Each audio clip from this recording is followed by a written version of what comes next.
Qual é que era o valor da dívida? 800 mil euros. O meu contabilista pediu uma reunião comigo e falou assim: Jéssica, eu tenho 2 notícias pra você. A primeira é que eu preciso que você procure outro contabilista. E a segunda é que a sua empresa quebrou. E é por isso que eu preciso que você procure outro contabilista, porque eu não tenho empresas falidas na minha lista de clientes. Uau. Meu erro foi... Jéssica França, empresária de sucesso, na parte 2 mais pedida de todos os tempos. Aqui para partilhar contigo os erros que cometeu na sua empresa para que não os cometas na tua. Pagava 70 mil por mês de salários, 30 mil de segurança social, quase 200 mil de IVA. Eram números muito altos, então se você vai mal 3 meses, quando você fecha a conta, a gente recebe uma cartinha que começa a ter o crime fiscal quando você não paga o IVA. E eu lembro que nesse dia eu chorei, saí correndo desesperada. Eu tinha 27 anos. Foi um momento que eu falei, o que eu vou fazer? Jéssica, o empresário só quebra quando ele desiste. E aí eu falei, fácil falar, né? Eu vou desistir como? Me ligando fornecedor, banco. Graças a Deus o governo não liga, né? Ele mandou uma cartinha. Uma decisão mal tomada mesmo. A gente viu que tava correndo muito bem. Eu sempre fui essa pessoa que acredita muito que tudo vai dar certo, tudo vai dar certo. Que é legal, é importante, mas é muito importante avaliar os riscos também. Eu era aquela otimista não realista. É sempre, vamos abrir ali, vamos abrir outra. A gente não teve tempo de estruturar uma boa equipe pra de uma vez fazer essa expansão. As pessoas que eu tinha começaram a dividir a atenção. O que cuidava de 5 passou a cuidar de 12. Nós faturávamos na época uma média de... Quando nós abrimos as outras 6, o faturamento de todas caiu pra... Tem que tomar cuidado com o ego. Cuidado, empresários, com o ego. O ego destrói a gente. E o ego faz as pessoas darem passos maiores do que a perna. Você pode perder dinheiro, você pode ter prejuízo, mas você não pode perder a sua credibilidade. Acho que o pior erro é quando a pessoa te procura, você não atende o telefone, você foge dela, coloca terceiros pra falar. Dinheiro dá para recuperar, a credibilidade não dá para recuperar. As pessoas não vão voltar a trabalhar contigo. Eu lembro que eu pedi 6 meses para as pessoas. Eu falei, me dá 6 meses. Eu não vou conseguir te pagar nada durante 6 meses. Mas se você me ajudar, eu prometo que você vai receber tudo que eu te devo. Prioriza aquilo que pode fechar a empresa, as finanças, a segurança social. O próximo passo é priorizar as pessoas que te apoiaram, seus funcionários, seus fornecedores. Porque teve aquele que falou, não quero saber, problema seu, vou te processar. Esse você deixa por último. Prioriza quem te apoia. Quando nós chegamos no dia 31 de dezembro de 2018, a gente chegou ao 0 na conta. Mas a gente já não devia ninguém.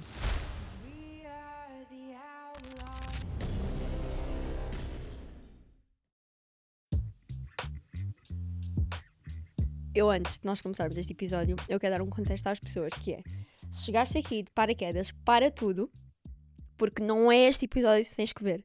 Tu tens que ver a parte 1. Este episódio é a parte 2, vai ser uma parte 2 muito boa, de um episódio de uma parte 1, que também foi ela muito, muito boa. Ou seja, se tu entrares só e vires só esta conversa que vamos aqui ter hoje, tu não vais ter todo o contexto, tu não vais vibrar da mesma forma que o episódio, porque tu não sabes o background todo da história da Jéssica. No episódio 1, ou seja, na parte 1 do episódio com a Jéssica, nós falámos sobre a história mais que inspiradora que ela tem. Convido-te mesmo, eu vou deixar logo aqui no link, na descrição, o link do episódio anterior para tu veres. Tens mesmo que ver. É uma história mesmo de superação, inspiradora, que ela veio do nada e de repente tem tudo, e nós deixámos no final do episódio anterior assim um cliffhanger que este episódio vai desvendar. Então, vê o outro primeiro e depois volta aqui. Para as pessoas que já viram o anterior e que estão, oh meu Deus, quero ver este, seja bem-vindo, ainda bem que escolheste ver-nos outra vez, e seja bem-vinda, Jéssica. Muito obrigada. É um prazer estar aqui de novo. Pra mim foi incrível o primeiro episódio. E eu tô ansiosa pelo que a gente vai conversar hoje. Sim. Vai ser incrível. Eu gosto muito que nenhum nem outro saiu ainda. Ou seja, as pessoas quando virem esse episódio, o outro obviamente já vai ter saído, mas nós temos aqui as duas sentadas. Nós fizemos o primeiro e o segundo sem o primeiro ter saído sequer. Exatamente. Estou super entusiasmada. Só aqui fazendo um resumaço grande. Da última vez tínhamos ficado no pico do sucesso. Sim. Porque tu, é como tu costumas dizer, a menina da periferia que virou CEO. Eu vejo mais a menina da periferia que virou dona de tudo. E da última vez, o episódio terminou num momento de muito sucesso da tua carreira, em que foi uma conquista enorme. Tu contaste histórias maravilhosas de como é que tu chegaste ao ponto em que tu estás. E hoje este episódio serve para falarmos do outro lado da moeda, as coisas que não correram assim tão bem. Houve muita coisa que deu errado, que não deu errado, porque no final acaba sempre por se resolver, mas passaste por períodos difíceis mesmo da tua empresa e não só. Então eu quero muito, muito falar sobre isso. Não sei por onde é que tu queres começar da história, de onde é que nós Eu ficámos acho que da a última gente vez. parou quando eu falei, aí eu, depois de um ano, comprei a parte deles e virei dona de tudo. Então a gente contou realmente uma história de ascensão, né? O início ali como assistente administrativa, até chegar na dona e diretora executiva da marca aqui na Península Ibérica. Só que, claro, a gente resumiu bastante e durante todo esse percurso de crescimento tiveram coisas que não foram tão boas, né? Algumas são efeitos colaterais, né? O efeito colateral do empresário é quando ele faz tudo certo e acontecem coisas erradas, né? Algumas coisas dão errado. E tiveram outros erros mesmo, que é quando você realmente toma decisões que não são as melhores, não são tão assertivas e isso te causa prejuízo. Eu sempre converso com outros empresários, com os nossos franqueados, eu falo, para o empresário ele tem sempre 3 opções: lucro, prejuízo ou break-even. Não tem outra opção. Então, a gente tem que agradecer, né, quando a gente consegue chegar a um ponto de equilíbrio. Agradecer ainda mais quando tem lucro e aprender alguma coisa com prejuízo. Uhum. Então, acho que é sobre isso que a gente vai falar hoje. Vamos tentar focar nisso. Uhum. E nessa fase, tu chegas, tu ficas dona aqui de Portugal. Quando é que as coisas, tu tornas-te a Master de Portugal, quando é que as coisas começam assim, porque estás na ascensão, quando é que começa assim a dar para o torto? Então, o primeiro ponto crítico que eu vivi aqui na Europa foi em 2018. A gente estava crescendo muito rápido, então eu estava ali na casa das 30 e pouquinhas lojas abertas já, todas franqueadas. Na verdade, todas franqueadas não, tinha 6 próprias, que é aí que começou o problema. Nós tínhamos 6 próprias que iam muito bem e a maioria era franqueada. Então, estava ali com 30, 25, 24 eram franqueadas e tinham 6 que eram lojas que nós fazíamos a gestão, não tinham franqueado como gestor dela. Essas lojas iam muito bem porque a gente foi abrindo uma a cada mês, a cada 2 meses. Então, a gente tinha esse tempo de montar uma estrutura, montar uma equipe, treinar uma equipe. Cada loja tinha o seu gerente. Depois, para 5 tinha um supervisor. Então, a gente fez de uma forma tão organizada no decorrer desses 2 anos. Enquanto eu estava abrindo ali um monte para franqueado, eu fui abrindo algumas próprias pra gente. E aí, eu acho que esse não foi um efeito colateral, isso foi uma decisão mal tomada mesmo, porque com a minha pouca experiência, né? Porque a gente tem que lembrar que foi tudo muito rápido. Eu cheguei em Portugal, eu era funcionária e virei dona da empresa, diretora geral em um período muito curto. Então, algumas coisas a gente acaba aprendendo com o erro mesmo. A gente viu que estava correndo muito bem. Eu sempre fui essa pessoa que acredita muito que tudo vai dar certo, que é legal, é importante, mas é muito importante avaliar os riscos também. Porque assim você tem um otimismo realista. Você é otimista, mas você analisa os riscos para contornar esses possíveis problemas e chegar no sucesso que você almeja. Então, eu não fiz isso. Eu era aquela otimista não realista. É sempre, vamos abrir ali, vamos abrir outro. Em resumo, a gente tinha levado ali 1 ano e meio para chegar em 5 ou 6, eu não vou lembrar os números exatos, tá? Que já tô contando uma história de 6 anos atrás. Acho que eram 5 ou 6. E decidimos abrir outras 6 em 2 meses. Então, o trabalho que tinha sido feito em 1 ano e meio, a gente fez em 2. Qual foi o problema disso? Como a gente não teve tempo hábil de estruturar uma boa equipe, um gestor bacana para cada loja, não tivemos um supervisor para, né, para dividir ali, porque ele estava muito bem para cuidar de 5, aí para cuidar de 12 já é mais trabalho, a gente não tinha na manga essas pessoas qualificadas para de uma vez fazer essa expansão. E nós faturávamos na época uma média de 14 mil euros, que para nós é muito bom, porque a Acion tem uma margem muito bacana de lucro. E como loja própria ainda é um pouco melhor. Então, a gente estava numa média de faturamento de 14 mil euros por mês em cada loja.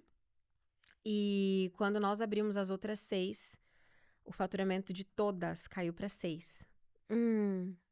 Então, assim, eu tava Todas juntas. todas, a média de faturamento virou 6. Por quê? Porque as pessoas que eu tinha, elas começaram a dividir a atenção para o que cuidava de 5 passou a cuidar de 12. Então, começou a coisa a ir mal e não tínhamos vendedores treinados para assumir, né? Um bom para colocar em cada uma dessas lojas. Então, as pessoas estavam ainda aprendendo e o faturamento caindo. Como tirou a atenção do que ia bem, aquilo também começou a ir mal. Foi tão rápido. Eu tava no Brasil dando um treinamento, porque no episódio anterior eu falei que eu passei um período como diretora de expansão internacional e como diretora da ASSO em Portugal. Então, eu tinha 2 funções.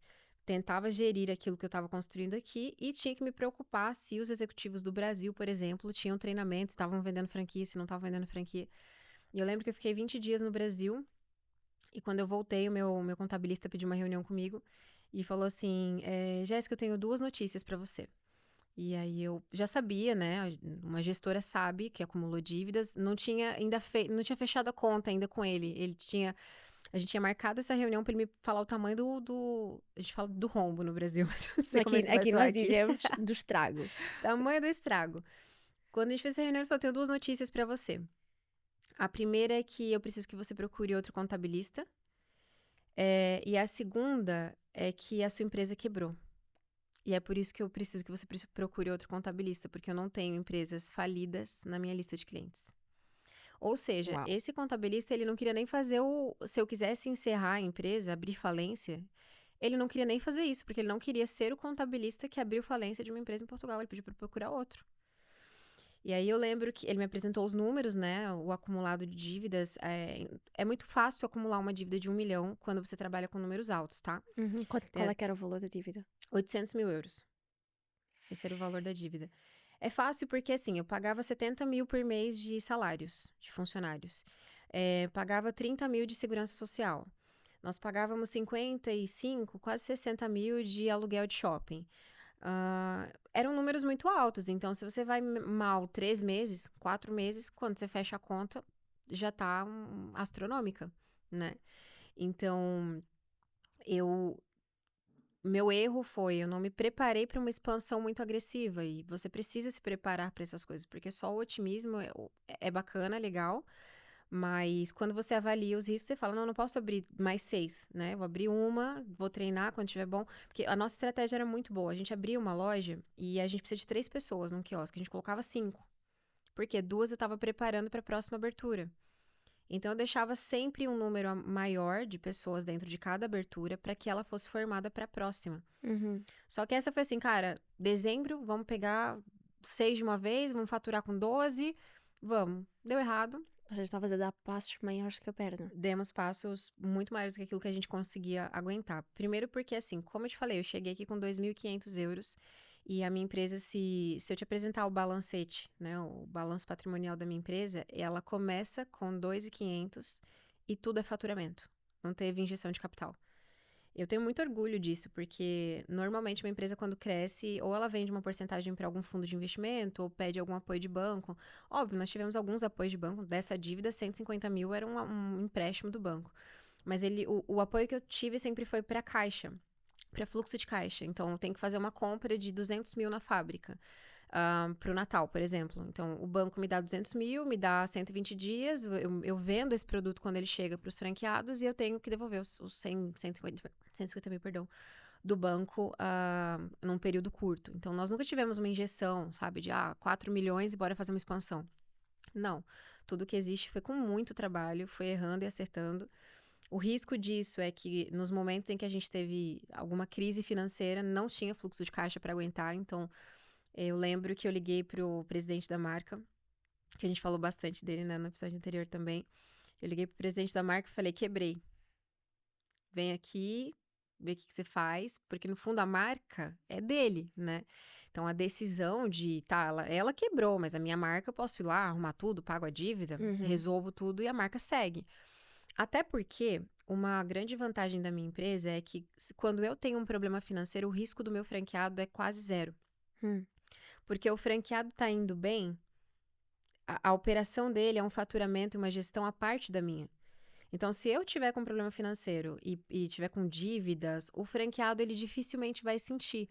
Porque nesse momento, por exemplo, a marca me apoiou muito. Não faltou produto para eles, né? A marca continuou mandando, a dívida ia acumulando, porque eu tinha que pagar em algum momento esse produto. Mas se eu chegasse a desistir, o franqueado não seria impactado, porque a marca ia entrar e falar, olha... Ou seja, as tuas dívidas eram tu tinhas os 100 e tal mil com o banco, mas as outras eram. Era segurança social, finanças, acho que tava quase 200 mil de IVA. É, a gente recebe uma cartinha, eu conto isso na palestra, a gente recebe uma cartinha que começa a ter o crime fiscal, quando você não paga o IVA. E eu lembro que nesse dia eu chorei, saí correndo desesperada. E foi um momento, eu tinha 27 anos, então assim, foi um momento que eu falei, o que eu vou fazer? Porque eu faturava uma média de 180, ou 200 mil euros por mês nessa época, mas não comportava 200. Não dava, porque além dos 800, não comportava 200, não comportava 800. Além dos 800 de dívida, tinha um custo mensal. Sim, porque isso é a dívida, mas É o negócio dívida. tem que avançar na mesma, tem que se claro. comprar estoque na mesma, os funcionários têm que ser Exato. pagos na mesma, tudo. Foi uma situação que eu olhei e falei. Por isso que o contabilista falou: a conta não fecha, porque a dívida é muito superior àquilo que você fatura por mês. Uhum. Então, como parte das dívidas era com os bancos, também não tinha pra onde correr. Não tinha como ir lá no banco e falar, me empresta meio milhão. Não tinha, porque parte da dívida já era com o banco, né? Que foram credores que nos apoiaram em outros momentos. Eu lembro que eu liguei pro presidente da marca, falei que a gente tinha quebrado, né? Que não seria possível seguir aqui. E que ele viesse, porque os franqueados precisavam de alguém que estivesse aqui para resolver esse problema e que eu não conseguiria ser essa pessoa. E aí ele me falou uma frase que eu guardo pra minha vida, assim. E eu tive outros momentos de crise, né? O empresário sabe que ele tem altos e baixos. Mas toda vez que eu passei por algum momento parecido com esse, eu pensava nessa frase e tudo ficava muito mais leve. Ele me respondeu, Jéssica, o empresário só quebra quando ele desiste. E aí falei, fácil falar, né? Eu vou desistir como? Me ligando fornecedor, banco. Graças a Deus o governo não liga, né? Ele mandou uma cartinha. Mas liga. E aí eu lembro que ele falou assim, a decisão é sua, eu vou te apoiar no que você quiser fazer. Inclusive, você é boa, você volta a trabalhar comigo. Então, assim, não é que eu ia perder tudo. Ele sabia o talento que eu tinha. E falou, você pode até voltar a trabalhar comigo, mas eu não faria isso. Eu falei, o que você faria? Ele falou, eu chamaria todos os meus fornecedores, todas as pessoas que eu tenho algum valor para ser pago. Explicaria, assumiria o erro de gestão, pediria tempo, pediria carência Eu lembro que eu pedi 6 meses para as pessoas. Eu falei, me dá 6 meses. Eu não vou conseguir te pagar nada durante 6 meses. Mas se você me ajudar, eu prometo que você vai receber tudo que eu te devo. Então ele falou, pede uma carência, prioriza aquilo que pode fechar a empresa. Então, a gente, obviamente, priorizou as finanças, a segurança social, o pagamento dos funcionários. Falou, tudo aquilo que pode prejudicar a empresa a nível não abrir, você prioriza. E depois, no próximo passo, é priorizar as pessoas que te apoiaram. Porque teve aquele que falou, não quero saber, problema seu, vou te processar, Teve esse também. Então, ele falou, esse você deixa por último. Que ele vai te processar mesmo, você resolve depois na justiça, prioriza quem te apoia. Então, prioriza para você que tá com problema parecido, talvez não de 800 mil, priorize aquilo que pode fechar a sua empresa. Depois, as pessoas que te apoiaram, seus funcionários, seus fornecedores. E, por último, aqueles que não quiseram ser um apoio no momento que você mais precisou. Esse Isso foi é o uma conselho. excelente ordem de Porque às prioridade. vezes a gente paga o que mais enche o saco, né? Aquele que liga ameaçando, aí você fica doido, paga ele. E nesse momento eu aprendi que não. Eu aprendi que eu preciso priorizar as pessoas que são o meu apoio. Por isso que eu falo muito para os meus franqueados isso. Eu falo, olha, você tem que priorizar a franquia quando você tem problema, porque eu sou o seu apoio. Você precisa de produto, sou eu que vou ter que te entregar o produto. Então, se você comprar produto e não pagar, eu não consigo te dar de novo. Entende? Então, é saber analisar realmente quem é o meu parceiro que eu preciso priorizar e um pouquinho para cada um. Você não paga tudo para um e deixa todo o resto da galera infeliz. Isso é uma estratégia, e eu quero daqui a bocado explorar ainda mais essa estratégia, porque é uma estratégia ótima e esse conselho principalmente aplicado à vida em geral. Isso aplica-se com dívida financeira, mas de outras, qualquer valor. de qualquer tipo. Exatamente. Vamos agora entrar aqui dentro desse tema, mas numa vertente mais emocional. Emocionalmente. Onde é que está a cabeça da Jéssica quando voltando à história do contabilista, quando o contabilista te diz aquilo, eu acho que eu começava ali a chorar em frente ao Foram contabilista. 6 meses. Esse período foi curto, porque eu sempre fui muito estratégica, né? E o meu irmão, que hoje é meu sócio, ele também sempre foi muito estratégico. Então, quando a gente recebeu essa ligação do não desiste, chama todo mundo, negocia, continua trabalhando, vende franquia, e vai pagando pouco a pouco, o produto não vai faltar pro franqueado, porque essa é a diferença de estar envolvida numa marca global. Tem alguém por trás, não vai acontecer nada com o franqueado. No máximo é que mude ali a CEO, essa aqui foi uma incompetente, porque é assim que você sai quando você quebra, e vamos colocar uma CEO mais competente aqui. Então, por exemplo, McDonald's não fecharia todas de Portugal, porque o CEO de Portugal foi ruim. Ele vai colocar outro em 2 minutos e tá tudo certo, o franqueado nem sente. Então, a vantagem do franqueado é essa, que tem uma marca por trás. Então, eles continuaram recebendo produto, a coisa continuou rodando, eu que tive que focar em resolver a situação da empresa para voltar a uma normalidade. Então, nesse momento, eu só tinha 27 anos, como eu falei, então eu não estava preparada para algo assim. Eu não sabia muito como resolver, só que, por outro lado, eu recebi, assim, uma luz que foi assim, cara, você vai desistir? Eu acho que eu falei no outro podcast também, que você quer ver eu ficar maluca pra fazer uma coisa, a pessoa falar que eu não consigo, né? Uhum. Então eu pensei, não, por que eu tô achando que eu não consigo? Se ele viria aqui e faria isso, eu também vou fazer. E quanto tempo é que te demorou? Desde o momento em que o teu contabilista te liga? 6 meses. 6 meses até tu... 6 meses pra voltar ao normal a minha vida. É óbvio que assim, a Segurança Social, nós temos acordos que duram até hoje, porque a Segurança Social parcela em 60 meses, né? Não, quantos meses é que te demorou? Quanto tempo é que te demorou a ires ouvires isso do 6 meses. contabilista? Não, para teres sequer a Na motivação. mesma hora. Ok. Desliguei, respirei, isso aqui é lágrima aqui, eu falei, vamos lá. Comecei a ligar pra galera, Ou comecei seja, pelos fornecedores mais próximos. não tiveste aquela fase. Não, eu chorei todos os dias. Ah. Eu chorei todos os dias. Eu lembro que tinha um gerente, um diretor de um banco, que ele era muito gente boa comigo. E ele ia me emprestar 150 mil. Isso resolveria uma parte ali dos problemas fiscais, porque era o que eu tava mais preocupada, né? Com o IVA, com a Segurança Social, era o que eu tava mais preocupada. E ele ia me emprestar 150 mil. Só que ele falou assim, Jéssica, só que eu preciso de uma certidão de não dívida. Aí eu corri. Corri pra tentar conseguir uma certidão de não dívida. E tinha um certidão prazo. de não dívida? Certidão de não dívida é que as finanças e a segurança social te dê uma carta dizendo que você deve, mas que você está pagando um acordo. Uhum. Então, eu tentei fazer acordo, fui atrás. Eu consegui as certidões no dia, sei lá, hipoteticamente, no dia 30. O meu prazo para entregar a certidão e conseguir o empréstimo era dia 29. Por quê? Eu devia esse banco. E o prazo de pagar esse banco era tipo dia 29. Se eu não pagasse 29, meu nome entrava na lista da Banca de Portugal. E aí acabou. Shit. Eu lembro que esse dia, o diretor falou super triste comigo. Ele falou, Jéssica, já não dá. Já tá na Banca de Portugal. A dívida era 150 mil com eles, né? E ele ainda queria me dar mais pra me ajudar. Eu lembro que ele olhou triste, falou, infelizmente, o prazo era ontem. Eu falei, eu sei, mas as finanças só enviaram hoje, não sei o quê. Ele falou, Jéssica, não dá. Já tá na Banca de Portugal que você deve 150 mil euros pro nosso banco. Eles não vão te dar mais nada. E esse dia eu chorei brava. Assim, brava. Eu lembro que eu vim no carro falando pra Deus. Eu falei, eu fiz a minha parte, por que você não fez a sua? Assim, brigando com Deus. Eu não tenho orgulho disso, porque eu sei que Deus, ele faz tudo perfeito, né? E que ele me preparou. Isso tudo me preparou pra outros momentos que eu viveria. Naquele momento eu não entendi. Eu acho que foi um dia que por 6 meses eu chorei todos os dias. Foi passei pelo vale mesmo, assim.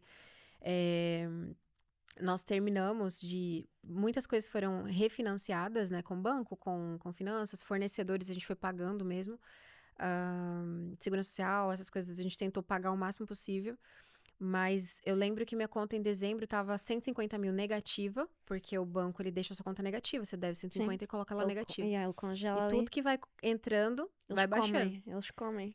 Então, dezembro é um mês que nós faturamos muito. Nossa média de faturamento de dezembro é muito alta por conta da quantidade de lojas que eu preciso abastecer. E eu lembro que o mês de dezembro a gente foi acompanhando dia após dia os 150 mil descendo. Quando nós chegamos no dia 31 de dezembro de 2018, a gente chegou ao 0 na conta. Mas a gente já não devia a ninguém. Então eu lembro que a gente ajoelhou, agradeceu. E começamos o nosso ano de 2019 com 0, mas com muita força de trabalho, felizes, porque eu acho que você pode perder dinheiro, você pode ter prejuízo, mas você não pode perder a sua credibilidade. Credibilidade você não pode perder. Se você continuar com a sua credibilidade, você consegue se levantar e começar tudo outra vez. Agora, quando você perde a credibilidade, ele é um prejuízo irreparável. Porque aí você não consegue mais que um fornecedor que você deveu continue fornecendo para você. Você não consegue mais entrar num shopping. A Sonai Sierra é a administradora que mais apoiou a nossa expansão aqui em Portugal. E eu lembro que a gente devia 55 mil para eles. E eu fui a uma reunião com a diretora-geral deles. E ela falou, Jéssica, 55 mil é muita coisa. Eu falei, me dá 30 dias. Esses 55 mil vão estar pagos em 30 dias. Ela falou, você não prefere fazer um financiamento já? A gente já faz aqui um acordo, você assina uma confissão de dívida. Eu falei, me dá 30 dias. Se eu não conseguir te pagar em 30 dias, eu volto aqui, eu assino o que você quiser. Me dá 30 dias. Como foi? Nós vendemos. Estratégia. A gente vendeu 12 lojas em 3, 4 meses, financiando as pessoas que estavam interessadas. Então, se chegasse uma pessoa que tivesse 10 mil de entrada, eu pegava 10 mil, financiava 40 para ela me pagar parcelado. Ainda bem que tu tinhas o background de Tinha. tinhas de ser a comercial e de vender franquias. Ainda bem que o Exatamente. teu talento era vender franquias mesmo. Vendemos muito rápido. Teve gente que deu à vista 70 mil euros, teve gente que pagou 30 de entrada, teve gente que pagou 20, teve gente que pagou 5. A gente foi contando um pouquinho de cada pessoa, as 12 foram vendidas num curto espaço de tempo. A gente priorizou os pagamentos mais importantes, financiamos outros pagamentos, continuamos trabalhando. Sabíamos que o dezembro era muito bom, que a gente conseguia liquidar mais uma parte da dívida que existia. E em 2019 a gente chegou ao zero, mas com muita força de trabalho. E foi o ano que nós batemos 40 lojas em Portugal. Já estava aposentada, saí de uma quebra a uma ascensão, a bater a meta que a marca tinha passado. E foi incrível porque nada me ensinaria mais do que isso. A gente aprende muito mais no vale do que no alto da montanha. E eu quero chegar lá, a Exato. essa caminhada. Eu tenho duas perguntas para ti. Uma, no contexto da credibilidade e da importância da credibilidade que tu mencionaste, explicaste porque é que a credibilidade era tão importante. O que é que fez com que tu conseguisses manter a tua credibilidade durante o processo todo? E o que é que faria com que tu perdesses a credibilidade? Ou o que é um erro que as pessoas fazem que perdem o negócio e a credibilidade? A primeira coisa é você tem que estar acessível para as pessoas que apoiaram você. Então, acho que o pior erro é quando a pessoa te procura, você não atende o telefone, você foge dela, coloca terceiros para falar. É óbvio que no meu dia a dia eu não falo de financeiro, né? Hoje eu não falo. Eu tenho minha equipe financeira, se tem qualquer tipo de problema, eles que falam. Eu só entro quando é uma situação já extrema, né? Alguma situação tanto para cobrar alguém quanto para ser cobrado, eu só entro quando é uma situação que a minha equipe não conseguiu resolver. Mas nesse momento eu não podia colocar a equipe para falar. Imagina, você tá devendo 800 mil, é colocar a sua equipe para falar com um fornecedor que apoiou você. Tinha fornecedor que era de quiosque, que era o cara, um marceneiro pequeno que investiu a vida dele na Asion. E esse cara, eu precisava falar com ele. Então, uma das coisas que me fez manter a minha credibilidade é que, até hoje, eu sempre dou a minha cara. Eu respondo por aquilo que eu faço. E para todos eles, eu falei, eu errei. Foi erro de gestão. Eu tô devendo porque eu errei nas minhas decisões. Agora, eu preciso de apoio. Eu tenho duas opções. Desistir, aí eu quebro. Ou seguir lutando e trabalhar para te pagar. Então, a credibilidade vem de você ter honra, sabe? Sentar ao lado de alguém que você tem um problema, que você sabe que você está prejudicando a pessoa. Quando você deixa de pagar um fornecedor, ele também depende daquilo. Ele também tem outros fornecedores. Para construir um quiosque, ele teve que comprar madeira, comprar vidro, comprar material para construir. Então, Um dominó. é um dominó. Então, quando você diz pra pessoa, fica em paz, olhando no olho dela, eu falei, eu vou pagar você, eu preciso só que você me dê esse tempo, eu vou fazer isso, vai dar tudo certo. Acho que todos eles saíram, respiraram fundo. Eu lembro que teve uma senhora de uma gráfica, ela ficou maluca, ela gritou, e depois ela olhou pra mim, que ela devia ter uns 50 anos, então acho que ela pensou, coitada, mas eu tenho 27 anos, tá nessa situação. Eu lembro que ela gritou na minha sala, e no final ela falou, eu vou te apoiar porque eu acredito em você. E todos me deram essa carência de 6 meses, e receberam, né? Óbvio que depois a gente passou, por isso que eu falei, foram vários, né? A gente teve uma pandemia, qualquer empresário teve problemas, né? Tirando aqueles que foram para online e fizeram muito dinheiro no online, o empresário velha guarda, que a empresa dele estava fechada, que não tinha nada no online. Sim, depois também uma das coisas que eu quero falar é dessa época, porque agora estamos aqui em 2018, depois vem o 2020, que deve ter também sido muito complicado. Financeiramente não foi tão ruim para mim, porque eu já estava muito organizada financeiramente na época da pandemia. A gente tinha acabado de bater 40, meu nome tava valendo muito. Imagina, os bancos falaram, uau, a menina conseguiu, sabe? O shopping, todo mundo. Porque passar por isso deixou meu nome aqui. Tipo assim, ela consegue. Porque todo mundo sabia que eu devia 800 mil. E tu teres pago as dívidas todas criou Me deu essa... muita credibilidade com os bancos, com o shopping, com todas as pessoas que lidaram, né, com a gente nesse momento, a gente ganhou muitos pontos. Então, quando chegou a pandemia, nós tivemos apoio de banco para capital de giro, né, para deixar um caixa ali para qualquer coisa que precisasse. Foi um pouco mais tranquilo. Para mim, a pandemia foi muito mais difícil a parte emocional, da gente não saber o que ia acontecer, né? A gente estava ali e não sabia quando ia acabar, o que ia acontecer. Perde tudo, não perde tudo. Mas eu não senti financeiramente falta de nada, assim. Mas isso é uma... Desculpa estar a interromper. Isso é uma lição muito importante que eu acho que as pessoas devem levar. Que é, em todas as relações de negócio, o que seja na nossa vida, pode correr muita coisa mal. Mas o dinheiro, estar a faltar, não estar a faltar, a pessoa ter dívida, não ter dívida, ter que pagar, tudo tangível, são números. E como tu estavas a dizer, vocês estavam a ir vendo o número da dívida a descer. Uma coisa que é muito mais difícil do que recuperar do que dinheiro é a credibilidade que tu estavas a falar. Eu acho isso que é quase impossível. Que é intangível.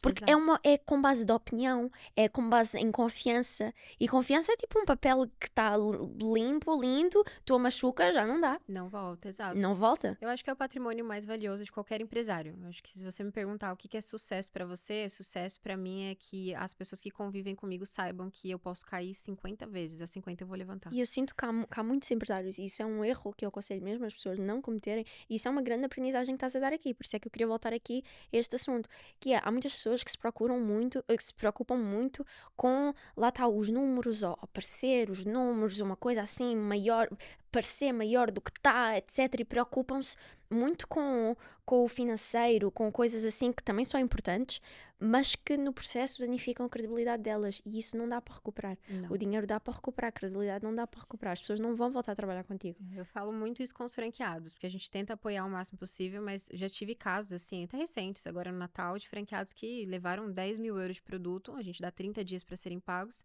e essa pessoa, sem nenhuma preocupação, fala, olha, não tenho, e é isso, e pronto, acabou, e vou te pagar da forma como eu puder.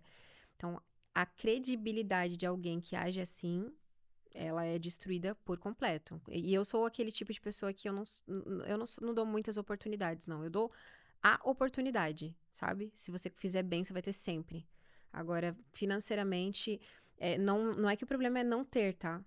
Não é isso. É você falar, não tenho, pronto, acabou, eu vou pagar como eu puder. Isso arrebenta a sua credibilidade, porque como que a pessoa no Natal do ano que vem vai falar assim, ó, tá 10 mil de novo? Não, porque você vai falar, não tenho, pago quando É a falta puder. de compromisso, é o não Exato. ter o... Porque tu disseste, eu não tenho, mas eu vou ter, dá-me este dia, dá-me este Exato. tempo, eu vou conseguir e eu vou-te pagar o que eu te devo. É diferente, a abordagem é diferente e eu acho que é o que eu falei, o maior patrimônio que um empresário tem é a credibilidade dele. Porque o que permite você cair quantas vezes for necessário e que as pessoas continuem apostando em você, porque a gente tá falando agora de fornecedor, né? Mas e a marca? Como ficou minha credibilidade com a Acion? Uhum. Né? A Acion tem um conselho global, eles observam, eles sabem tudo que aconteceu comigo.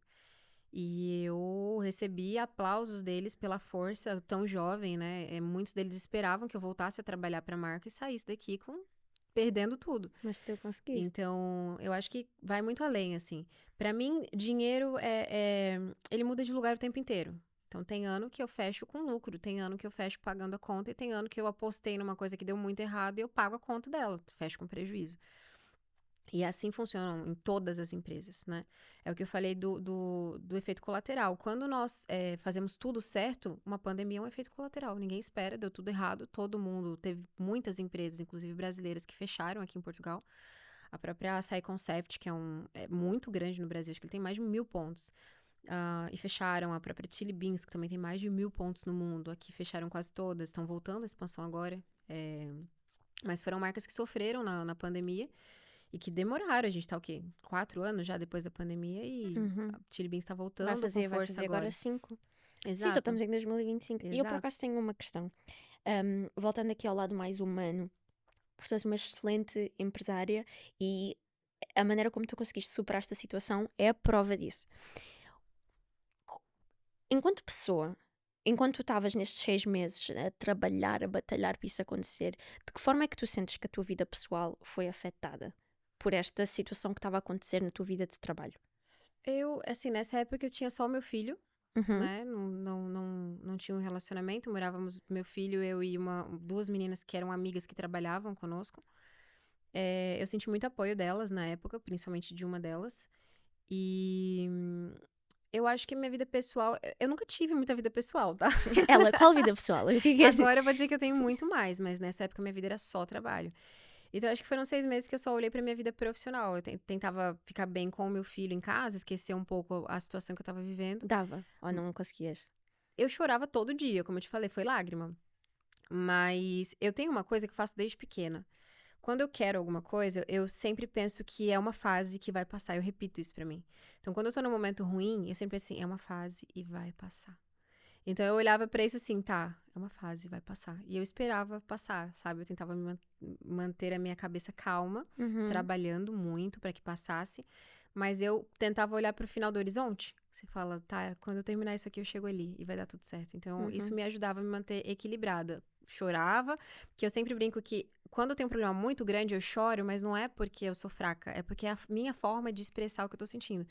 Segundos depois de chorar, eu já tô aqui, bora. Vai ser assim, a gente vai fazer isso, isso, mas primeiro vem uma lagriminha. Então, essa foi uma época que eu questionei muitas coisas, questionei o porquê, né? Eu perguntava, por que que eu tô passando por isso? Estava indo tudo tão bem, eu abri em 1 ano e meio, tinha aberto 30 e poucas franquias, e agora eu tava com o risco de perder todo o trabalho que eu tinha feito. E dentro de mim eu só tentava pensar que alguma coisa eu aprenderia com isso e que eu sairia mais forte do que eu tinha entrado E nessa com situação.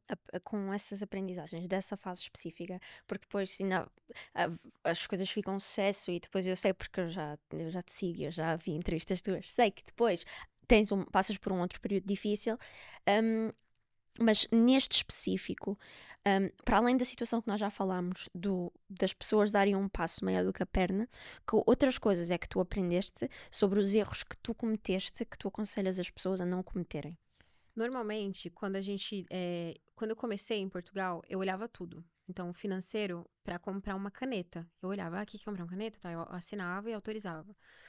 Então, eu tinha um controle muito minucioso de tudo, sabe? Ia contratar um vendedor, eu queria conhecer o vendedor, para ver se ele tinha perfil.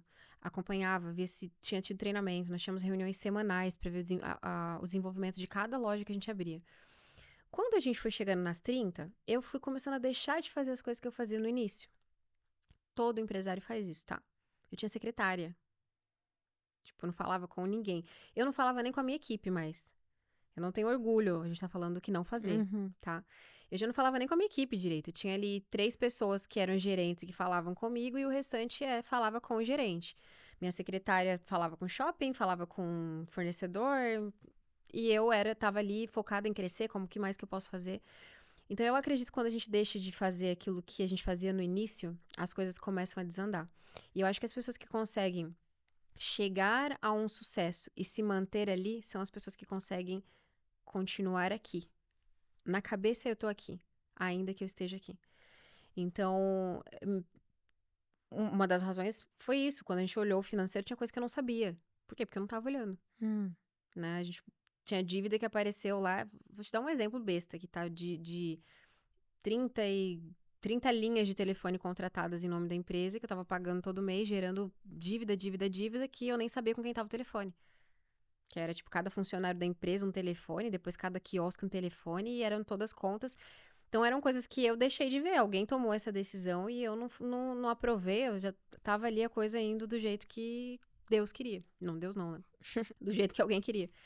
Então, eu acredito que para que você não tenha problema quando você chega ali no seu objetivo, você tem que continuar fazendo as pequenas coisas que você fazia no início. Tem que delegar? Óbvio, tem que delegar. Você não vai fazer o financeiro, você não vai ligar para pagar uma conta de energia, entende? Você vai ter alguém que faz. Mas você vai conferir se foi feito, se a pessoa trabalha bem, você vai querer conhecer quem você contratou, quem trabalha na sua empresa, quem entra, quem sai. Você vai querer saber todos os dias os números da sua empresa. Que eu já tava num nível que eu só olhava no final do mês se tinha batido a meta ou não. Então, é manter a essência. Eu acho que As coisas saíram da tua mão, saiu do controle, saiu do. quando sai é difícil você pegar de volta, porque você tem que ir Uhum. buscar onde elas foram parar, né? Uhum. Então, Tu, nesse processo de recuperação, tiveste que despedir pessoas? nossa, muitas pessoas. Primeiro porque tinham 12 lojas, né? Hum. Acho que foram 60 pessoas, 60 pessoas mais ou menos que eram de lojas. E do escritório foi muito difícil, porque essa é uma outra área, assim, que a gente vai falar.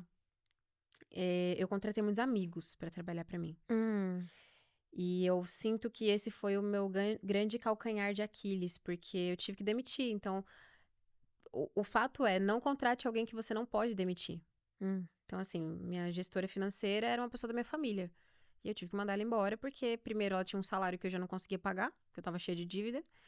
E, segundo, a minha falta de supervisão me mostrou a falta de competência que ela tinha. Ou seja, tu tinhas uma ideia errada daquilo que ela ia trazer para a empresa, mas tu confiaste só cegamente. Exato, não olhava nada, não olhava nada. Ela não fez nada de errado em termos... Não, era gestão mesmo, era tomar decisão, era conferir, era o que eu pago, o que eu não pago, o que dá prioridade e o que não. Então, a minha falta de supervisão também é falta de competência, tá?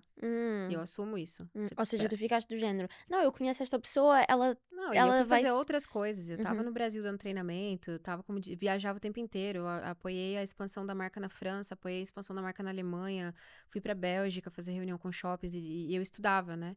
A parte tributária, a parte fiscal. Eu estudava toda essa parte em vários países para que a marca soubesse se valia a pena ou não investir lá. Enquanto isso, a minha empresa aqui estava afundando. Por isso que eu digo que a minha falta de supervisão também era incompetência minha. E eu aprendi muito com isso. Então, a minha incompetência mostrou a incompetência dela e eu não tinha outra opção que não, O que é uma não trabalhar mais supervisão? com ela. O que é uma supervisão na tua ótica e considerando aquilo que tu aprendeste com isto, especialmente convidares tantos familiares para trabalhar contigo e tantos amigos, o que é uma supervisão boa, eficaz e produtiva? Cara, a primeira coisa, você precisa saber o que existe dentro da sua empresa, né? Não dá pra você chegar no nível, beleza, faturo 200 mil euros por mês, tô faturando, sei lá, 2 milhões por ano, e não vou olhar mais. Você precisa saber o que tá acontecendo na sua empresa. Claro, tem um limite. Vai chegar um momento que eu não vou mais aprovar um copo descartável que se compra, beleza? Mas qual é o limite que se coloca? Então, eu acredito que você saber o que acontece dentro da sua empresa no detalhe é o que eu considero uma boa supervisão de um bom diretor executivo. Preciso saber quem entra, quem sai, o resultado de cada pessoa. Não diretamente eu vou gerir um departamento inteiro sozinha, né? A empresa inteira sozinha, porque para isso estão os gerentes de cada departamento. Mas eu preciso saber o resultado de cada um, né? Tem uma pessoa ali que ela entrega, ela não entrega, ela bate meta, não bate meta. Então, acho que é trabalho do diretor executivo conhecer cada parte da empresa dele para que ele possa tomar as melhores decisões. Quando você delega 100% de um departamento para um gerente, você já não pode mais cobrar nada dele. Porque a minha função era dar às pessoas que estavam ali, a gerente financeira, ao gerente operacional, a oportunidade de errar. Esse é o meu trabalho. Imagina, te contrato hoje para ser gerente comercial da minha empresa. Você precisa confiar em mim de que eu vou pegar o seu erro antes dele virar um erro. Porque você tá lá pra isso. Eu não. Eu tô lá pra ver se você vai fazer certo. Você tá lá só pra fazer. Então, eu não consegui ser essa pessoa em 2018 para as pessoas que trabalhavam. Eu não tava olhando o erro delas. E aí começou a acumular erro atrás de erro. E esse sentido de responsabilidade. Até porque eu tenho uma crença que é, por mais bem intencionadas que as pessoas que estão a trabalhar contigo sejam, ninguém é tão interessado no sucesso do teu negócio como tu.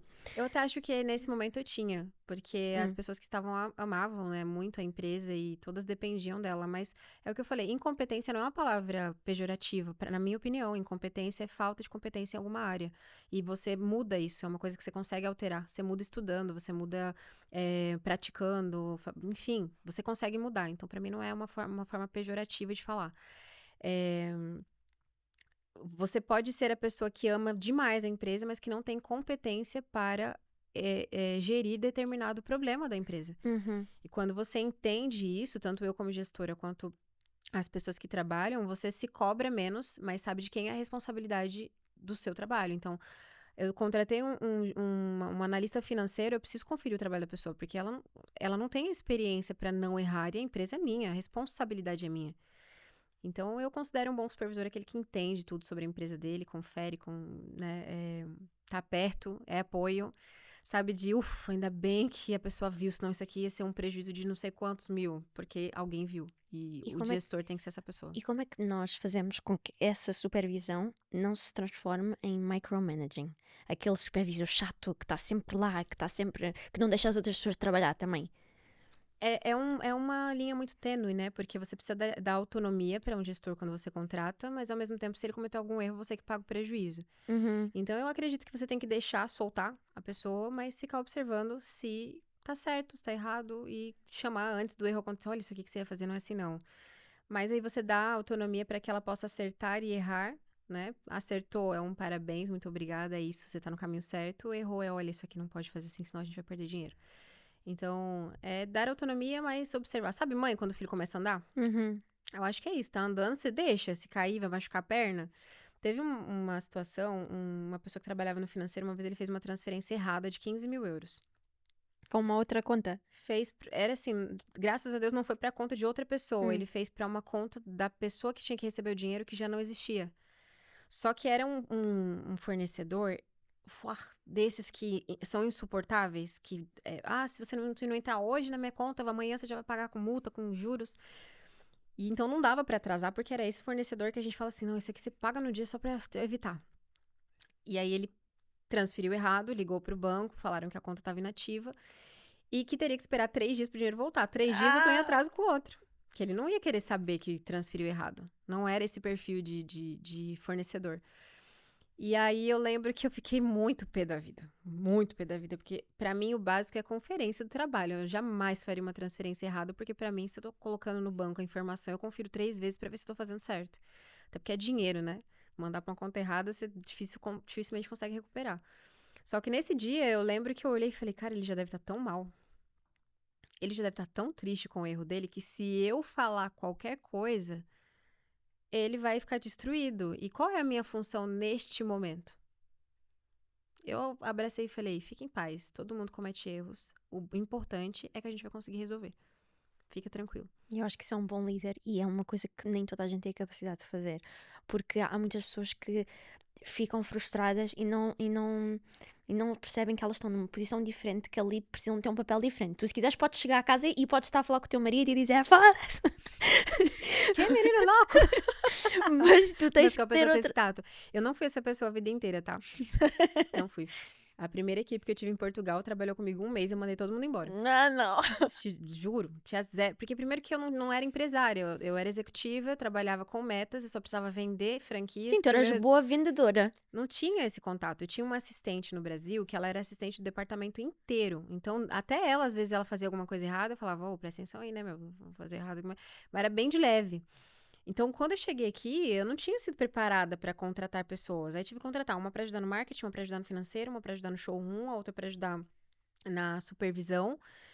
E no primeiro mês eu fiquei louca, porque eu era muito acelerada. Então, as coisas para mim tinham que ser para ontem. E aí eu não entendi que cada pessoa tem o tempo dela, né? Que cada pessoa tem a maneira dela de fazer as coisas e cada pessoa recebe crítica de uma maneira totalmente diferente. Então, tem um fulano que você fala assim, caramba, meu, que merda que você fez, tem que fazer as coisas direito. E tem o outro que aí você tem que falar assim, olha, infelizmente, aqui você fez errado, mas não tem problema, você tá aprendendo, não se cobre tanto. Então, eu sempre fui aqui, o presidente da marca podia falar assim, tá louca, Jéssica? A merda que você fez aqui, velho. Se erra isso aqui, você vai me dar um prejuízo. Eu sempre fui essa pessoa que aguenta nesse nível. Só que eu percebi que as pessoas que aguentam uma crítica dessa forma é quase zero. Porque, sabes porquê? Porque normalmente as pessoas que aguentam essa crítica são as líderes. Exato. É quase zero. Aí o que aconteceu? Primeira equipe mandou embora todo mundo. E aí eu me fiz uma pergunta que fica aí pros empresários que estão assistindo a gente. Quando você manda todo mundo embora, o erro tá em todo mundo ou tá em você? Será que tá todo mundo errado e você tá certo? E por muitas vezes eu sei que o erro foi meu mesmo. Só que aí, às vezes, a única solução que você tem é dispensar essas pessoas porque você já desgastou a relação. Por mais que você cometeu erros, sabe? Você foi impaciente, ou cobrou demais, ou talvez não entendeu o tempo de cada pessoa, a forma de que cada pessoa tem de receber a crítica, ou o dia a dia de trabalho, cada um reage de um jeito. Só que chega um momento que, por mais que você reconheça que você poderia ter feito melhor algumas coisas na sua gestão, já está tão desgastada a relação que sua única opção também é dispensar todo mundo. Sim, é tirar as aprendizagens com aquelas pessoas e fazer diferente com as Exato, próximas. Exatamente. Então, durou 1 mês a primeira equipe. E aí eu entendi que eu não tava mais sozinha. E que as pessoas não eram 5 Jéssicas ali, sabe? Que tinham a minha personalidade, a minha maneira de ver o mundo ou de receber crítica. Não podias falar com elas da maneira que falavas contigo. Não podia. Só que isso também me criou um dilema que durou até pouco tempo atrás. Passei 8 anos tentando agradar, tentando que as pessoas que trabalham pra mim gostem de mim. Ok. Fala Olha, um pra você ter uma bocado sobre ideia. isso. Você manda todo mundo embora, percebe que é difícil fazer uma pessoa que trabalha pra você te admirar e gostar de você de uma forma genuína. Essa virou minha missão. Aí eu tentava contratar amigos o tempo inteiro, porque eu pensava, essa pessoa já gosta de mim. Então, se eu trouxer essa pessoa, eu não tenho que fazer ela gostar de mim, porque ela já gosta de mim. O que você acha que aconteceu? Elas pararam de gostar. Pois é, meu amor. Então, eu acho que dá pra escrever um livro aqui do que não fazer. Não, por isso é que eu gosto muito de ti como convidada, porque tu entregas tanto ouro. Enfim, Pois continua. é. Então, assim, aí eu aprendi. Eu passei. Minha jornada de vida como empresária virou ser uma empresária que as pessoas admiram. Então, aí você fica com vergonha quando você compra um carro. Porque você fica assim, eu não posso mostrar, porque a tal pessoa, esse carro são, sei lá, tantos salários dela. Aí você compra casa, você fica, ai, mas você começa a não querer ser você. Eu passei por essa fase de, sabe, diminuir pra me encaixar? Por quê? Eu tinha contratado só amigo. Aí como que você faz? Você perde seus amigos todos? Então eu fui tentando me diminuir pra me encaixar, sabe? E foi machucando. Foi machucando porque não importa o quanto você diminua. Quando alguém não te admira, ela não te admira. E quando tu dizes que depois a tua missão ficou tentar agradar toda a gente, Fiquei trouxa. Essa é a que realidade. exemplos é que tu tens da tua gestão que revelavam que tu eras uma pessoa que estavas a tentar agradar em vez de... E de que formas é que isso te prejudicou? Empresarialmente, eu acho que não me prejudicou tanto, porque eu tive a sorte de que a maioria das pessoas que eu contratei, amigos, né, que trabalharam comigo, familiares que trabalharam comigo, eram pessoas muito boas. E eu também não era trouxa. Bom, era trouxa, não era trouxa. Também não era uma pessoa leiga. Eu tentava buscar ali a competência de cada pessoa para ver se ela conseguia me entregar resultado dentro da minha empresa. Então, para mim era perfeito. Tinha uma amiga que falava espanhol fluente, português fluente, vendedora nata, e era a minha melhor amiga, para mim era o conjunto perfeito. Então, eu sempre tive resultado. Eu não posso negar que as pessoas que eu trouxe sempre trabalharam muito bem, eram extremamente competentes. Mas você acaba por... Dói para você porque você só quer... Tem que entender que o empresário é um ser humano. Ele também quer ser amado, admirado. Ele também quer que no aniversário dele tenha um bolo lá esperando por ele, que não seja por obrigação. E quando você chega num nível onde todo mundo que você conhece trabalha pra você, você perde as suas relações genuínas. Sabe uma amiga tua que você sai pra jantar e que vocês não vão falar sobre trabalho nem nada, vocês só vão falar sobre a amizade de vocês ou sobre contar como tá a vida? Eu não tive isso nos últimos 6 anos, eu não tive isso. Porque 90% das pessoas que eu convivia trabalhavam pra mim. E é ruim, porque quando eu cheguei no nível de não gostar de alguma coisa que alguém fazia, mas eu não conseguia mais falar. Porque eu pensava, vai ficar chateada, vai fazer cara de tacho aqui, vai criar um clima horrível no escritório. Então eu ia engolindo e eu tentava elogiar para que a pessoa, né, gostasse. E fui engolindo aquilo que eu não gostava e isso foi virando uma bola de neve, tanto para mim quanto para as pessoas que trabalhavam, porque não era mais uma relação que a gente queria. E aí, eu passei por... Em 2018, eu tive que dispensar algumas pessoas pela parte financeira. E o ano passado, o ano passado, no decorrer dele inteiro, eu fui limpando a minha empresa, que já não era mais só pela questão financeira, porque a gente também fez uma mudança ali bem grande no ano passado, mas também porque eu já não queria mais ter amigos trabalhando comigo. Eu queria me tornar amiga das pessoas que trabalhassem comigo, não trazer amigos para trabalhar dentro da minha empresa. Ok. E sentes que com essas aprendizagens, tu foste do 8 ao 80 e agora estás num sítio, presumo que muito melhor em relação à tua relação com os teus funcionários. Claro que nunca é perfeito, mas que coisas, mesmo estratégias de comunicação, relacionamentos interpessoais, é que tu aprendeste com os teus erros e que te foram úteis para agora estás num sítio melhor, não é perfeito, mas melhor do que as duas situações anteriores que estavas. Eu aprendi a separar o pessoal do profissional, porque eu misturei muito. A minha empresa era feita de amigos. Eu tinha... Olha só como tava. Eu tinha meu irmão, minha cunhada, meu padrasto, meu primo, 2 pessoas que eu conheço desde que eu tinha, sei lá, uma eu conheci com 3 anos de idade, a outra eu conheci com 9 anos de idade. O outro também. Era a empresa inteira. A maioria das pessoas eram pessoas que vieram do bairro de periferia que eu morava, porque a gente tinha essa vontade de trazer todo mundo, né? Sabe, você já escutou Favela Venceu? As pessoas falam muito isso no Brasil, favela venceu. É quando alguém sai da favela e vence na vida. Então a gente queria que fosse mesmo o Favela Venceu, tirar todo mundo da favela e todo mundo bem na Europa. E eu misturei. Porque aí você tem alguma coisa que não tá. A pessoa não tá feliz com alguma coisa da empresa, não é mais a empresa, é você. Então, tanto pra pessoa, ela mistura, quanto eu também, porque a pessoa às vezes fala mal da empresa, não tá falando da Jéssica, falou alguma coisa da empresa, mas me dói como Jéssica, porque eu sempre usei a palavra eu sou a empresa. Então, quando você falar qualquer coisa sobre a empresa, você está falando sobre mim, porque sou eu que fico sem dormir quando não tem dinheiro para pagar um salário, sou eu que fico sem dormir quando eu tô com prejuízo, preciso me virar para faturar mais para pagar. Então, hoje eu aprendi a separar. Então, eu entendi que a minha empresa, ela não é uma ONG. Não dá para. Você não ajuda ninguém com a empresa. A empresa é para lucro e projetos novos, e quando der prejuízo arrumar, é para isso que serve a sua empresa. Não é para ser uma ONG. Você quer ajudar alguém da sua família? Se te sobra, ajude alguém da tua família. Faça uma boa indicação, se você conhece o profissional, para trabalhar em outro lugar, se você tem essa possibilidade de indicar para alguém. Mas trazer para dentro da sua empresa vai estremecer as suas relações e você vai ficar refém da sua decisão. Porque você vai pensar assim, ó, se eu mandar embora, essa pessoa nunca mais vai falar comigo. Eu perdi relações de sangue porque mandei embora. Como é que foi a reação das pessoas? Foi pouco a pouco, né? Então, algumas pessoas saíram bem antes, outras saíram esse ano. E hoje eu não tenho muita relação com nenhuma dessas pessoas, mas eu me considero... Eu estou feliz, sabe? Porque eu vejo cada uma delas... Óbvio, nós ajudamos com documento, nós ajudamos...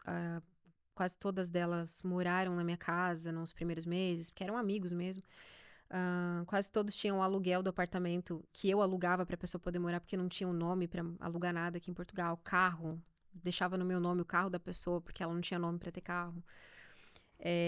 Então, a gente ajudou, né? O não ter nome que eu falo para alugar, você tem que ter três salários já, tem que ter um histórico, tem que ser um fiador. Tens que ser aprovada para... Exato, por mais que tá com documento já, que, né, todos eles já vieram com documento, eles não têm um aval ali para começar a vida em outro país. Então, eu fico feliz hoje porque o custo da nossa amizade, né? A nossa amizade, ela hoje não existe, mas eles estão bem. Todo mundo trabalhando para outras empresas, felizes. Teve funcionário nosso que criou marca concorrente. Agora, recentemente. Isso é inédito, tá? Recentemente, na Espanha. Eram pessoas que eu tinha confiança no nível máximo, assim, sabe? Tanto pessoal, amizade, quanto profissional. E um belo dia parece uma marca muito parecida, assim, em termos do que fazia, né? Não o branding, o que fazia. Joia em aço, personalização de joia. Comecei a investigar e quando eu descobri, eram as pessoas que eu conhecia desde que eu tinha 3 anos de idade, que eram as donas. E que estavam dentro da minha empresa. Dentro da minha empresa, uma delas dentro da minha casa. Então, esse ano foi um ano que eu tomei um baque. Um baque desses que já não foi... A parte financeira, esse ano foi um vendaval, porque acho que você deve ter visto em outros podcasts, a gente abriu 20 lojas próprias. A loucura, né? A gente quebra em 2018 por causa do quê? Loja própria. A louca inventa de abrir 20 lojas próprias o ano passado, o ano retrasado, né? Que já foi Ou seja, situa as pessoas temporalmente. Tu, em 2019, começaste o ano no 0. Depois foi... Ok. Crescemos muito, batemos 40 em Portugal em 2019. E depois, antes de entrarmos nessa história, só para fechar esta parte aqui dos relacionamentos, tenho mais uma pergunta que é, hoje em dia, como é que tu descreverias, e depois vamos para aí, como é que tu descreverias a tua relação com os teus funcionários? E com base no quê e em que princípios? E em que crenças e mindset teu? Hoje, eu tô vivendo o melhor momento que eu já vivi como empresária em relação à gestão de pessoas. O melhor momento que eu já vivi como empresária. Por quê? A minha relação com eles é embasada no respeito 100%. Não que não existisse respeito antes, mas hoje é assim, ó, eu respeito você, eu conheço o seu direito, também conheço o meu, e a gente quer chegar no mesmo lugar. Para trabalhar numa empresa, você não precisa pensar igual o dono da empresa, mas tem que ter o mesmo mindset. Você tem que querer a mesma coisa. O que eu quero? Quero ganhar dinheiro? Quero crescer profissionalmente? Eu quero apoiar essa empresa, chegar a 200 lojas? Eu preciso querer a mesma coisa, mesmo que eu não concorde com a maneira como essa empresa faz determinada coisa. Que a gente não precisa concordar em tudo. Não a gente vai ser um monte de robô, né? Todo mundo falando igual, repetindo a mesma coisa. Então, hoje eu tenho uma equipe que eu tento que eles queiram a mesma coisa que eu, ainda que a gente tenha estratégias diferentes, né? Ideias diferentes de como chegar nesse lugar. É uma equipe, a maioria nova, acho que eu tô com 2 pessoas só que ainda são antigas, que uma deve ter 3 anos, outra deve ter 1 ano. E o restante é todo mundo novo. A minha maneira de gerir é fazer festa o tempo inteiro, café. A gente foi para o parque da Warner. A gente tem uma coisa que a gente chama de Fun Friday, que é a última sexta-feira do mês a gente sai pra ver filme, vai jogar vôlei. E eu tinha parado de fazer essas coisas. Porque a equipe que eu tinha, eu não sentia esse prazer em fazer. Então eu fui deixando de ser quem eu era, de fazer as coisas que eu tinha vontade como empresária, porque eu achava que as pessoas não valorizavam aquilo. A gente até teve uma reunião essa segunda-feira que eu falei assim, gente, essa é a minha essência. Então, sim, a gente vai fazer a Fun Friday, a gente vai ter reunião com prêmio, com empregado do mês, a gente vai ter tudo isso porque a minha essência é essa. E aí, claro, se tiver alguém nesse time que você percebe que não tem a mesma energia, a mesma vibração, não quer a mesma coisa, você nem precisa tirar, naturalmente essa pessoa não se encaixa. Fica nítido que ela não se encaixa. Então, a nossa liderança, ela é com base... A maioria das pessoas a gente ensina, a gente treina, porque eu levo 12 anos na Action, né? Então, o know-how que nós temos, a gente passa para essas pessoas para que elas sigam o legado, né, daquilo que a gente construiu. E o respeito, acima de tudo. Eu sempre brinco, falo, ó, eu não quero dever nada pra vocês não devem nada pra mim, a gente vai ganhar dinheiro junto, você faz o que tem que fazer, eu faço minha parte e a gente vai ficar feliz todo mundo. Porque a relação que eu tinha antes era de muita cobrança. Então, mas ela é minha amiga. Por que sendo minha amiga, eu não posso ganhar mais? Por que sendo minha amiga, eu não posso isso? Então, você fica assim, eu não quero ser sua amiga aqui, eu quero ser a dona da empresa, sua amiga eu quero ser lá fora. Entende? Então, misturar tudo bagunçou a minha vida emocional, bagunçou a minha empresa demais. E eu aprendi bastante coisa com isso. Então, acho que a gente tá vivendo o melhor momento agora, porque a gente foi dolorido, né? Ver amigos seus. A pessoa que trabalhava no meu marketing, ela desenhou a logomarca dessa marca que nasceu, né, como concorrência da Action, do meu computador. Nós auditamos os computadores todos da empresa, entramos, e desde o nosso computador tava lá as artes todas que ela desenhava. Trabalhando pra mim, desenhando a arte da concorrência. Então, assim, foi dolorido, porque por mais que a gente é chata, às vezes, como líder, como dono da empresa, eu amava essas pessoas. Amava de verdade. Hoje já perdoei, ainda que nenhuma delas nunca me procurou pra falar, olha, nesse ponto aqui eu errei. Eu não precisava ter agido dessa forma, nenhuma delas nunca me procurou. Mas eu já perdoei dentro do meu coração, desejo que todas sejam muito felizes, porque eu entendo que não estar preocupada com elas é o que vai fazer com que eu siga a minha vida em paz. Então, tomei esse caminho e acho que eu tô muito mais feliz e muito mais leve agora. Não, mas ainda bem que. E sabes, ainda bem que tu começaste esta jornada muito nova. Porque. Cara, imagina com 50, você aquelas velhas que... Não, sério.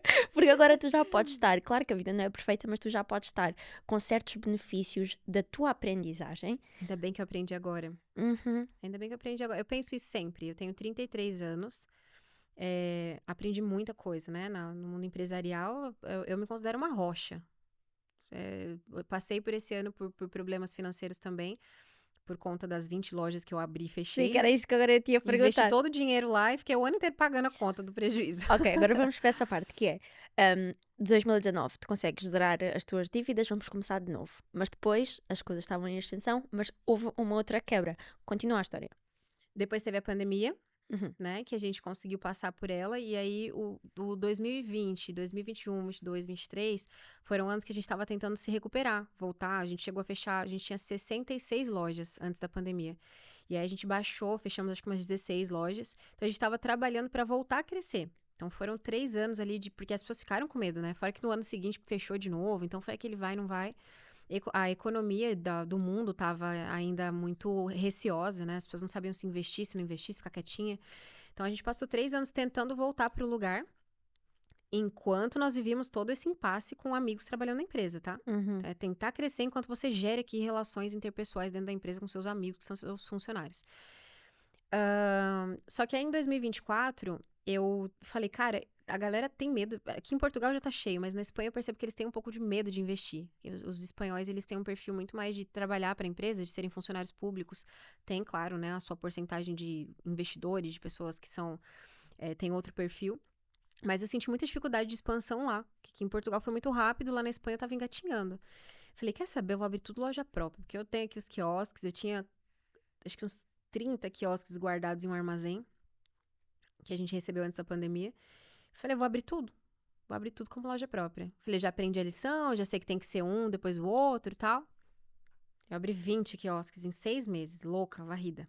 Mas porquê? Se tu já tinhas passado por uma Porque eu situação... sou louca, se alguém fala assim, falei pro dono da marca minha ideia, ele falou, meu, top, vai dar muito certo e tal.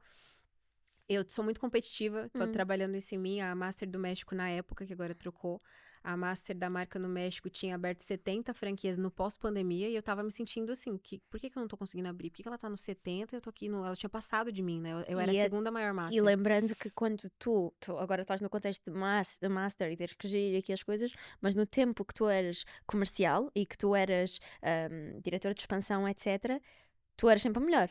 Ou seja, no contexto de que tu estás sempre no topo, agora já não estás. Quando o México começou e bateu 70 e poucas franquias e eu fiquei pra trás, isso começou a me incomodar. Por isso que tem que tomar cuidado com o ego.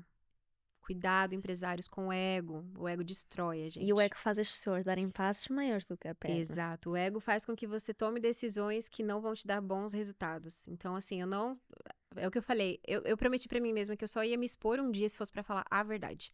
Então, nas palestras, eu falo a verdade. Eu errei, acertei, tive sucesso, tive insucessos. E isso constrói. Todas essas coisas são uma construção de quem eu sou, né? Então, deixei mesmo. Eu olhava o México crescendo e falava, não, eu preciso crescer. Eu não posso ficar aqui estagnada. Eu já tô há 3 anos tentando, pós-pandemia, recuperar o número, voltar a crescer. Pum. 20 lojas próprias. Fiz uma projeção de faturar 400 mil euros no final do ano, só com esse projeto, tá? Aí tem que separar bem, porque a franquia tava tranquilinha ali. Tinha 60 franqueados, ali é outra gestão, era uma outra equipe. Na unidade própria tinha 70 pessoas trabalhando. A franquia devia ter 10 pessoas trabalhando, que era o que cuida do franqueado. Então, era quase que eu abri outra empresa para separar. E a projeção era 400 mil do que a gente colocou, né? Essa vai faturar tanto, faturei nem 200. Só que esses 400 mil, a gente já tinha compromissos, porque a gente pegou capital para investir nisso e tinha que devolver. Com o lucro suposto. Exato, só que aí quando você fatura 200, e aí começou a gente abriu em 6 meses, então a gente conseguiu chegar num faturamento médio que estava promissor, né? A gente olhava e falava, isso aqui dá para crescer mais. Só que foi lá chegando em dezembro, eu falei, beleza, dezembro a gente consegue recuperar tudo e o ano que vem continua. O promissor foi começando a cair, aí a gente teve um setembro, outubro e novembro fatal, assim, horrível, e aí eu falei, já começou a acumular conta aqui. E eu falei, beleza, dezembro... Eu já vi isso antes. Dezembro a gente resolve. Dezembro, pum, não chegou nem 200 mil. Aí eu entrei o ano com... Eu não vou te falar quanto em euros, porque chegou bem perto do 2018. E eu tive que mandar 70 pessoas embora em janeiro do ano passado. E agora, voltando à mesma pergunta.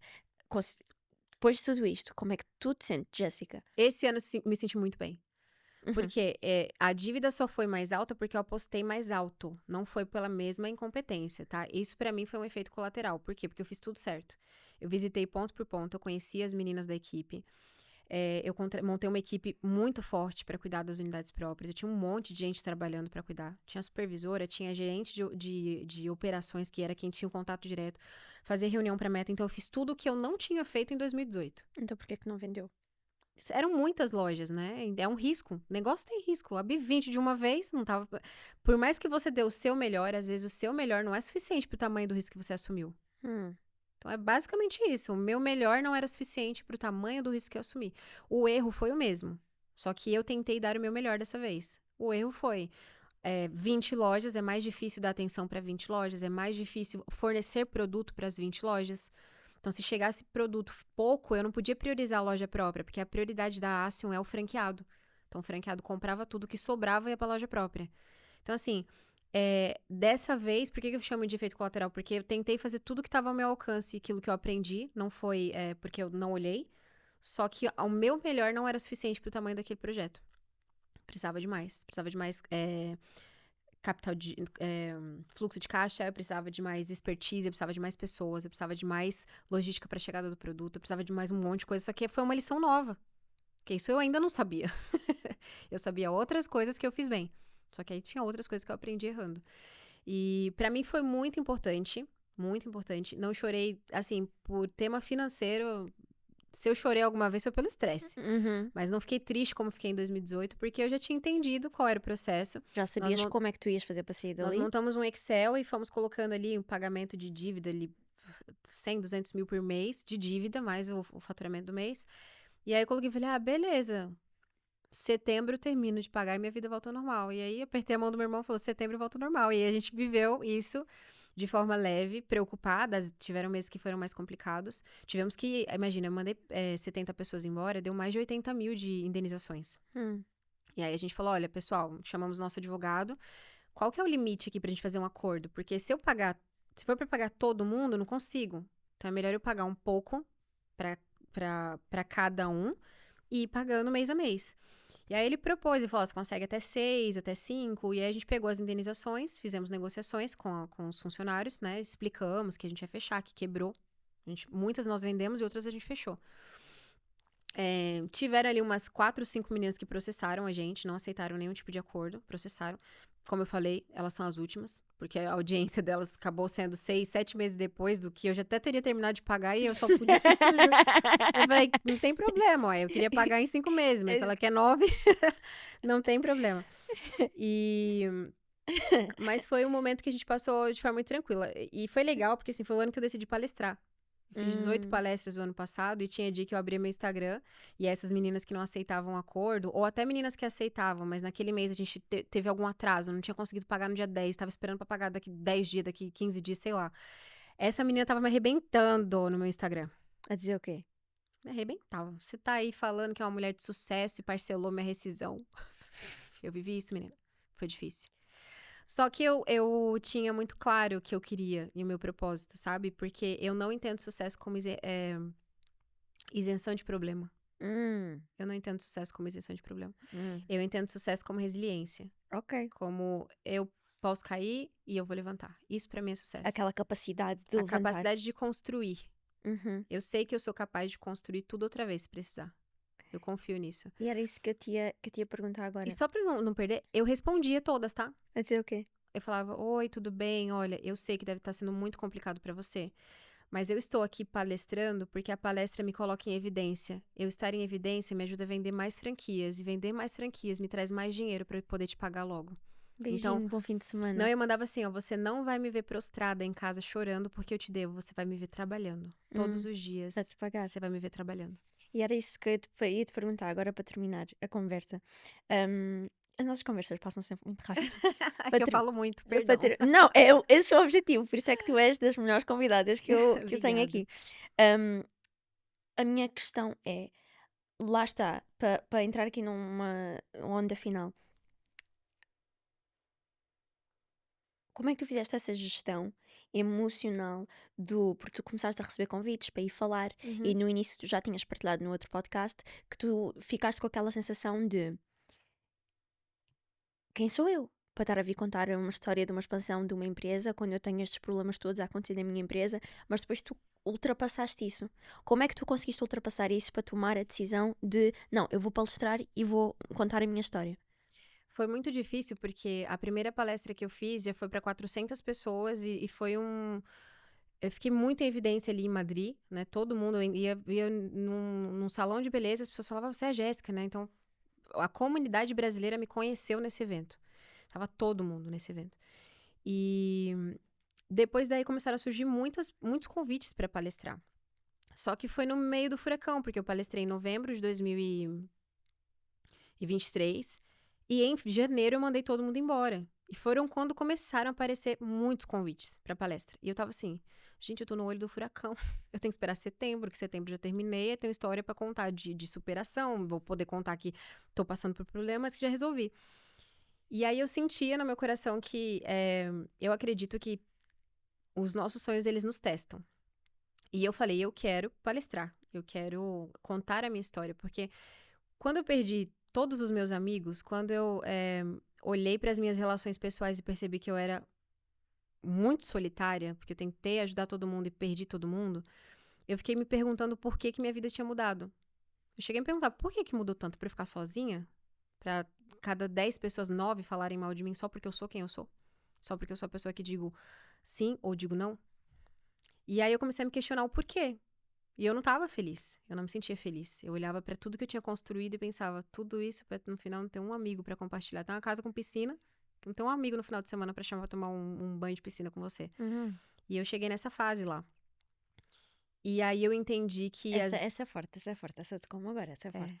E aí eu entendi que às vezes Deus muda a nossa vida só pra gente poder mostrar pra outra pessoa que tá na mesma situação o que ele é capaz quando ele escolhe alguém. E eu acredito que Deus me escolheu. As coisas ruins que aconteceram me deixaram mais fortes. Eu pedi pra Deus amigos e ele mudou tudo. Ele limpou a minha vida e trouxe pessoas novas, trouxe pessoas que eu sinto que querem estar comigo não pelo que eu posso oferecer, mas por quem eu sou. E a palestra, ela deu propósito. Porque quando você tem tudo, chega lá, o povo todo acha que quando chega lá, é lá que tá a felicidade, né? Quando você chega lá, você olha pra trás e só consegue lembrar quem tava com você. Os momentos que você viveu, sabe? O quão legal foi o primeiro quiosque que eu montei. Você vibra com o teu passado quando você chega onde você quer. E quando tu não prestas atenção e tu estás na ascensão, tu não estás a prestar atenção ao presente, tu estás só focado no futuro. Exato. E quando chegas ao futuro, o que Ou seja, você não aproveita o processo e quando chega onde você queria, você fica com saudade. Ai, Com que saudade excelente. do processo. Que excelente mensagem. Então, eu entendi que meu propósito é mostrar para outras mulheres que a gente pode ser o que a gente quiser, que a gente tem poder, sim, que se você acreditar no seu potencial, você consegue romper todas as barreiras possíveis e existentes que o mundo, né, coloca no nosso caminho. E, claro, não basta só ser otimista, tem que ser resiliente.